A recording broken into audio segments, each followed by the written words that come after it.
How's it going, everybody? The Seer here, and we have a very exciting sneak peek to 2025. This is something that's going to kind of whet your beak, get your appetite kind of going for what's to come next year.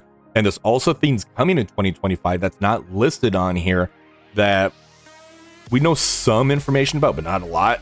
And I'm actually really excited for what is coming next year. This things here I didn't know about either. So 2025, I think, is going to be a very exciting year. So hopefully that will kind of get people more excited about the game, because I know the end of 2024 was a little rough, to say the least. But let's go ahead, read into this, see what you guys think. Now, as I'm going through this, feel free to go in the comments section, kind of place your ideas on here. I'm always active with you guys, as you know, in the YouTube comments, on Discord. Anything that you want me to pass to the devs, as long as it's constructive criticism, let me know and I'll be happy to share it with them, okay? So let's go ahead and get started with this. Wow, what a year. New dimensions, new planets, and a lot of new faces that are clobbering baddies on the battlefield. We've got 2025 packed with wall-to-wall fun, and we're so excited to show everyone what we're working on that today we're taking a look behind the scenes to see what's headed your way at the start of the Year of the Snake. Now, this is like the Chinese New Year, Year of the Snake. I'm going to read this a little bit more in depth, though. There's a lot of characters in Marvel that's kind of snake-based. So something could be like Sidewinder, Diamondback. If you watched the Luke Cage show, Diamondback was on there. There's also Cottonmouth. There is Madam Viper. Also, there's the Serpent Squad, who was supposed to be in the Captain America 4 movie. I think they got removed from the movie. So maybe there could be the Serpent Squad that's coming. There's a lot of interesting characters that I think that might be a little teased, but I might be reading into this a little bit. So we'll have much more information on each of the announcements below as we get closer to the release. Presented in no particular order, here's the sneakiest of peeks of what's headed your way in 2025. So there is going to be the return of Battleworld. Now, I know this wasn't like the most well-received game mode, to say the least. However, they were working on it, and the changes they have on here, I do agree with a lot of these changes. Again, I want to know you guys' feedback, and I'm going to give you my feedback on this as well as we go through it. So as we mentioned in our recent blog post, Battleworld is on a short hiatus while we work on the fantastic feedback given by the community, player council, and the envoys. Don't tell Noel or his forces, but Battleworld sieges are planned to resume sometime between the end of January and early February. So based on this, I think we're going to get more information after the holiday break for Scopely, which is going to be about January 3rd, maybe January 10th, the following week. That way they can actually say what's going on and try to hit this deadline that they set on here. So what does the future Battleworld look like? Below is what our team is currently working on during the pause. We'll be presenting the results to the player council, envoys, and select members of the community for review. So these details may evolve or be updated entirely to ensure the best experience for everyone when Battleworld returns. So this is going to end up being on a monthly event. So this would end up kind of rotating around, I think, like how the Flash events are, how those are once a month, like the Payday, Block Party, Relic Hunt, stuff like that. And it is going to end up being a 3-day siege. Personally, I think this should be a 4-day siege, because it's going to be 4 total zones. There's going to be the 3 standard zones, 1 boss zone. So the way I would assume this would be is zone 3 and the boss node are going to be the same day. I think each day should have its own zone to make sure that it's more streamlined that way. Now, each zone has a total of 3 to 5 missions, and there's going to be included 1 elite mission. So something they could end up doing is maybe zone 1 will have 5 missions, and when it gets to zone 3, because that would end up saying have the boss zone with it, that can be the 3 missions as well. That way it's not taking up too much screen time. That's how I would do it if they want to keep it the 3-day siege on here. Now, for the Null Shards, the King in Black is still the big boss you battle in Battleworld. You'll still earn a consistent amount of Null Shards during each monthly siege. We'll have more info on the exact number of shards and other rewards next year, so stay tuned. Now, when they announced Null, they did initially say that there was going to end up being more extra shards coming in the early 2025. Because this is going to be a 1 day or a 1 week type of thing, they need to at least do 40 null shards plus the boost. So I would assume it's going to be about 75 to maybe 100 shards at the max difficulty. That way they're not really losing out, and then you need to make up for the time that we lost in Battleworld to get null. So that's why I'm thinking it's going to be about maybe 100 shards a month. That would give quite a bit of time to where we get the unlock, and then every month we can try to get to the higher star rank until we get them maxed out. Then by that time, they can start working on the next Battleworld boss. That's how I assume this would end up playing out. Now, having it a once a month thing, I'm curious what you guys think about this. If it should be once a month or bi-weekly, to where every other week we do this. That way we can really maximize, say, the Astral team and any other Battleworld team that comes in the future. Let me know what you guys think about the time frame on this and how the zones will work out.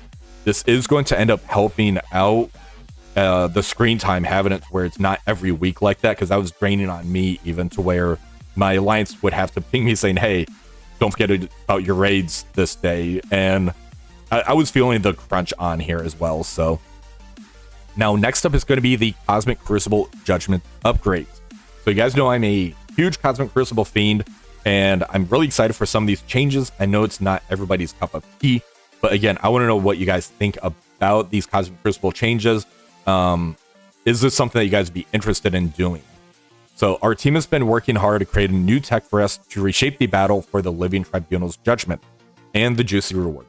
The rewards are definitely lacking, and they definitely needed to be updated. Having it where you do 45 days of Cosmic Crucible and then you get like 1,000,000 gold, it's really nothing, especially when we know there's pretty much going to be like a level cap coming anytime soon based on the events and the schedule. So here's what you can expect in 2025 during the high stakes battles. There's going to be new ways to play, along with a steady supply of new global and stage rules to test your savvy and roster. You'll see Crucible seasons with fluctuating bracket sizes and the number of stages to defeat during a given week. So this could be something where 1 week we have a 32-man bracket that would end up going for the 5 days, or it might be a 16-man bracket that would go for 4 days. And to kind of help out screen time, they can end up going down to about 5 stages as opposed to the 6 stages. So they can really play around with how the rooms would end up being. I think this is really cool, and it's really gonna keep Cosmic Crucible fresh to where after about 3 to 4 weeks you're kind of bored with it because maybe the rooms aren't impactful, or we already have the counters and there's the set meta defenses. They can really play around with the mechanics of it this way, and that's why I'm really excited about this type of change. Now, as far as the tournaments goes, tournaments with expanded brackets are roaring back early 2025. I think this would be like the 32-man tournament like we had before. Get ready for Duke It Out with your fellow commanders with big resources on the line.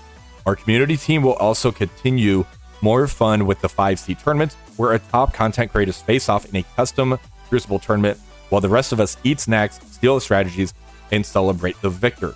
So I ended up doing this the one time. I made it to the final round and lost to Updog, so I am looking to try to get the crown this time. I think it'd be really cool. I didn't really have much expectation the first time I did it, so I was very happy with how I performed on there, and it was a lot of fun and kind of interacting with you guys all on Twitch during that time. Keep an eye out on our Discord server for news of the next 5C tournament. Hopefully I'm invited to that because that was a lot of fun. This one here is very interesting, and I think this is going to help out alliances to where you feel you don't have to be in like a homogenous type of alliance on there. So if you are ready for like a higher difficulty, but some of your alliance mates aren't, then you can really play around with this. So what's going to be on here? Ready for a tougher raid challenge before the rest of your alliance? Or maybe your roster isn't quite powerful enough for your alliance's preferred difficulty. Good news. The raid difficulty update we're cooking up is just what you're looking for. This upcoming upgrade to the raid difficulty selector will allow each member of your alliance to select a preferred difficulty and associated rewards. So say the Spotlight 2, how you have to have purple ISO, you can end up doing, say, a difficulty 3, while the normal difficulty was launched for those that don't have any of the purple ISO. They're working on Odin, and they don't want to use those resources on those raid characters, you're really able to really mesh so that way you can still go for the rewards that you want. And this would end up really shifting up the leaderboard as well to where, okay, we're going to launch a normal difficulty while everybody else gets ready for this. So I really like this. This is very cool, and it's going to make it to where people feel they don't have to leave their alliance on these type of things. So that's all we're revealing for now. So be on the lookout for more details. Now, the next thing we're going to end up discussing is the Age of X and Professor X. Old Man Logan has been clawing his way to the truth behind the mysterious absence of Professor X, and although we don't want to rush a guy with retractable razor-sharp adamantium claws, we have a feeling his journey will come to an explosive conclusion in the spring of 2025. That was initially when they were planning to come out with the Professor X, so they are hitting the mark for when they were aiming for the end of the Age of X to happen. So Strike Sidekicks are reporting that the final push to recruit Professor X to your roster will involve a release method with 60 plus mission nodes. That's quite a bit. With increased difficulties, with each various trait requirements and mean red-eyed baddies that'll stop at nothing to prevent you from victory. Our sidekicks are also reporting that these details may evolve as we near the conclusion of the Age of X. So keep your eyes on the blog for official and final details to unlock Professor X. Now, something I want to end up pulling up is going to be in game. So we have a section here for epic campaigns, and we had the Apocalypse Saga. I think there's going to be the Age of X over here. If we end up going in, we had the 4 horsemen on here. I could see where they'd have maybe different traits like City, Cosmic, or City, Global, Cosmic, and how there's 3 difficulties. Each of these difficulties had 5 nodes on there. So that's going to be 15 nodes per portion on there, per section. So that's 45 nodes right there. And then we'd have, say, the Professor X one here, which has another 8 nodes in here. We have 3, 5, 8 nodes in here. So that's 24. That leaves 69 nodes. So I'm wondering if that's how they're going to end up doing the Age of X, is to where it's going to be in the epic campaigns. And then we have different traits, or they can maybe do bio, mutant, skill, something of that sort. I think that's going to be an interesting way for them to really do the Professor X. That way it's not going to be character related where everybody has to have the same roster. Otherwise they would have been telling us, hey, build up the Astral team for this, build up the Mercs for Money team for this. So I think that's how they could end up going about this. Let me know what you guys think, if that's how you think it's going to be. If it is that way, would you be happy where it's trait based, or do you want it more like a Dark Dimension? I'm really curious, because having 60 missions, that's actually kind of crazy, especially with increased difficulties on there. So next up, we're going to have global milestones. Strike commanders have risen to the occasion every time Nick Fury has called on them. No matter the mission, next year Nick Fury is calling on every single commander for special global milestones. During these big milestones, every commander, regardless of alliance, will work together to score points and earn rewards. This is like a world boss, but it's a world milestone is how I'm interpreting this, to where there's going to be, maybe we need to get like 1 million points, and every time you do something, you get like 1 or 2 points. So it's going to be the whole server or community working together on these milestones. That's how I see this. I really want to know what these rewards are going to be and what this is going to lead into, because this is really interesting how this would end up playing out. And the last thing that they're actually going to be telling us is going to be the 7th anniversary celebration. I'm not going to say that word. March 2025 marks the 7th anniversary of Marvel Strike Force, and since our 6th birthday bash was so fun, we're throwing another party. Details are still top secret, but this celebration is not one you will want to miss. That's just the appetizer for 2025 Smorgasbord. We've got even more on the way throughout the year, so get hungry and check back in January for all the exciting updates heading your way in Marvel Strike Force. Now, things that they didn't mention on here that we basically can assume will happen.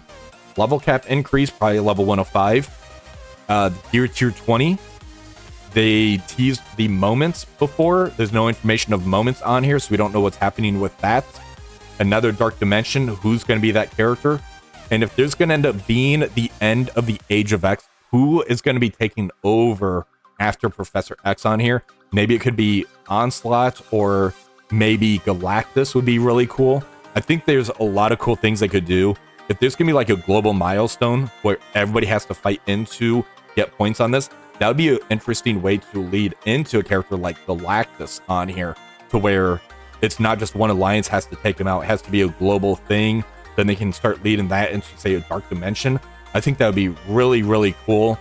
So let me know what your guys' thoughts are on this. There's a lot of information in here, and I think the way I had it to where the Age of X could end up happening for Professor X, I think that's the most logical way if this is going to be the 60 nodes. But I'm really interested to know what your guys' thoughts are. Put that in the comments section, and if you did enjoy this video, please remember to like, share, and subscribe to the channel. Until next time, have a wonderful rest of the day.